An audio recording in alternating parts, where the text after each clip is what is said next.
Welcome to this edition of the Designs for Health audio science article. Even though hypertension is included in the list of risk factors for nearly every major health phenomenon, we rarely place our main focus on this problem, and to some degree, rightly so.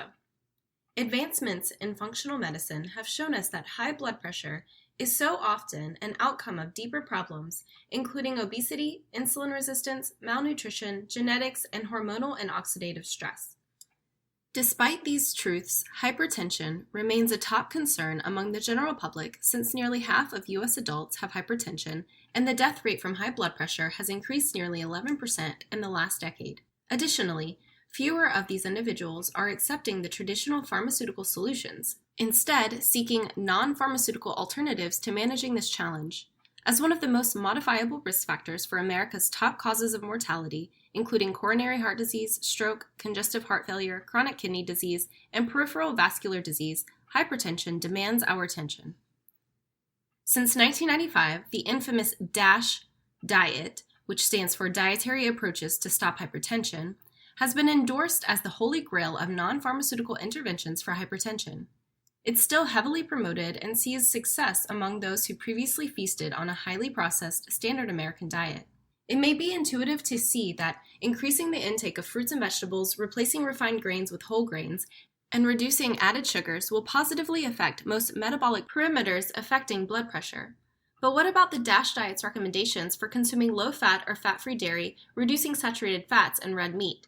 During an era where popular dietary trends such as the Paleolithic and ketogenic diets encourage the consumption of healthy sources of saturated fats and all animal products and still show improved metabolic outcomes, including blood pressure, what dietary measures should we consider for managing blood pressure? Sodium truth and myths. First, let's address sodium. Most of Americans have been taught to believe that sodium is the demon responsible for our epidemic of high blood pressure. But is it?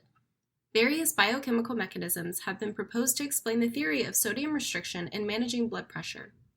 Some explanations focus on sodium's ability to restrict the renal renin-angiotensin aldosterone system, known as the RAS system, which maintains blood pressure.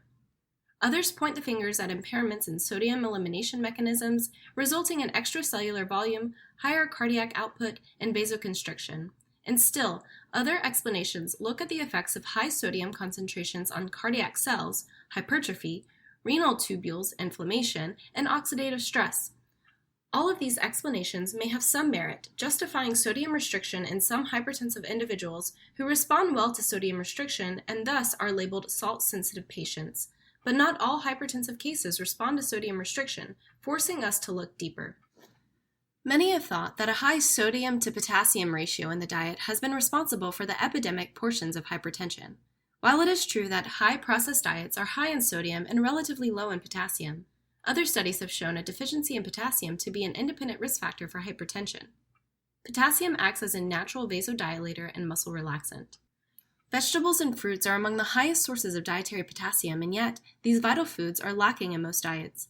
Avocado, acorn squash, spinach, and leafy greens and sweet potatoes are high in potassium. Most Americans don't meet the standard RDA for potassium, which might offer another explanation for our problems with blood pressure. In a prospective study of 4,100 subjects who were matched by age and sex, a vegetarian diet lowered the risk of hypertension by 34%, even after adjustments were made for abdominal obesity, inflammation, and insulin resistance. A systematic review and meta-analysis of controlled clinical trials and observational studies examining the association between vegetarian diets and hypertension also concluded that vegetarian diets were associated with lower blood pressure. These studies offer evidence for the importance of adequate potassium supplied through plant-based foods in the management of high blood pressure. More recent research is showing hyperglycemia, high fasting glucose, and insulin resistance to be independent risk factors for hypertension. High blood pressure is a complication of diabetes, so this association is not new. Animal studies already confirmed that glucose can independently induce hypertension by inhibiting aldosterone production and simultaneously inducing corticosteroid production in the vasculature, which increases the vasoconstriction. Additionally, fructose consumption, which has risen dramatically in the past few decades and is supplied generously in many sweetened beverages, is associated with high blood pressure as it increases sodium absorption, stimulates the sympathetic nervous system, and inhibits nitric oxide production, which is critical for vasodilation. The effects of carbohydrates and glucose on blood pressure offers yet another relevant explanation for our epidemic of hypertension. But not only that, it may also explain why popular low-carb dietary trends are positively impacting blood pressure despite the high-fat nature of these diets. In a study of 107 hypertensive and normotensive rats consuming either a control diet of 10% fat, 70% carbohydrate, and 20% protein, or a low-carb, high-fat diet, 60% fat, 20% carbohydrate, and 20% protein, the low-carb, high-fat diet reduced blood pressure and improved arterial function. It becomes obvious that a single cause of hypertension cannot be identified, and therefore a single dietary adjustment is most likely inadequate. However, as we continue to see direct associations between blood pressure and modern dietary practices, we can confidently suggest that any dietary change away from highly processed foods and towards a whole food-based dietary plan that is focused on a plethora of vegetables and low in added sugars and insulin-spiking carbohydrates will positively impact blood pressure and becomes a foundational lifestyle change for blood pressure management.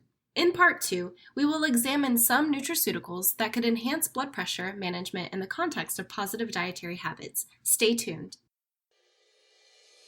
Thanks for listening. For more excellent educational content, be sure to visit designsforhealth.com.